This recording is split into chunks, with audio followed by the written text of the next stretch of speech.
Few months ago I published a video in which I talked about the best bike and wheel setups for different kind of routes. And since that video got very popular and since there has been a major update to the bike performances, I thought it would be a good time to do an update. As usual, I'm going to use the Zwifter Bikes website for this analysis because it is the single best source for bike and wheel performances.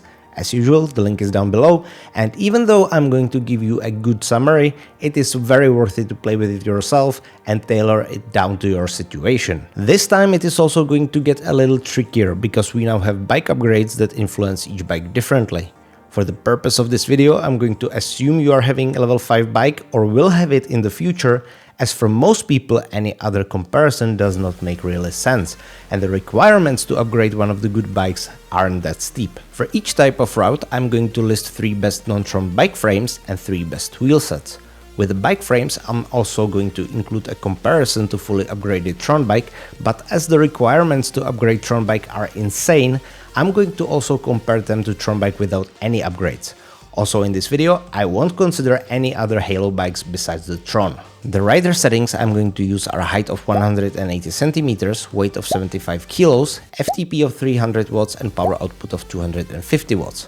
I'm going to compare 5 different routes ranging from flat ones to straight up climbing.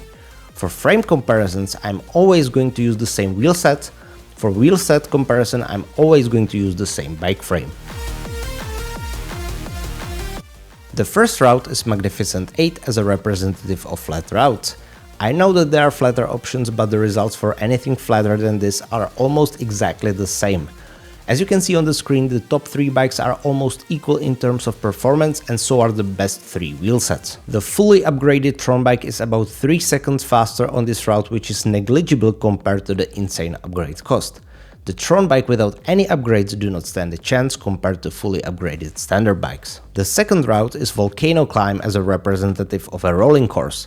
Once again, the performance of both top 3 frames and top 3 wheel sets is identical, which shows how very small are the differences. Once again, fully upgraded Tron is 3 seconds faster here, and once again, not upgraded Tron is out of contest. The third route is Elevation Evaluation, and with the Great Climb in the middle, it is a representative of fairly hilly route. There is already some separation between the top 3 bikes and wheels, but only a very small one. Fully upgraded Tron is already slower than the top contenders, but by a very slim margin. The fourth route is a mountain route as a representative of a super hilly route.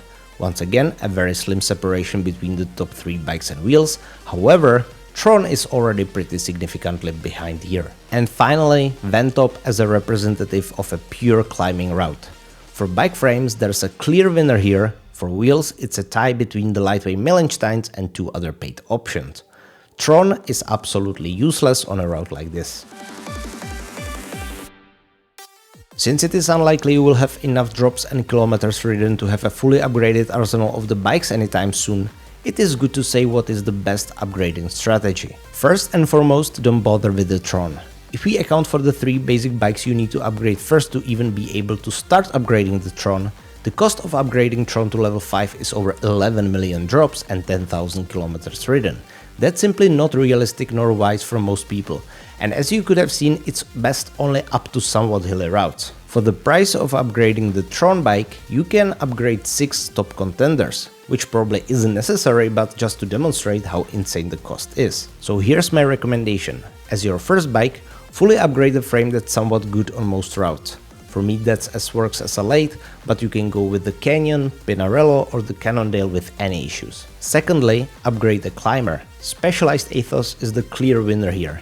Then you can go for a TT bike or do whatever you want, even the Tron bike, but make sure you have those 2 bases covered first. As for the wheels, since the only cost for them is drops, you can probably go for almost all of them, but if you want to pick just one, go for the NV 8.9s.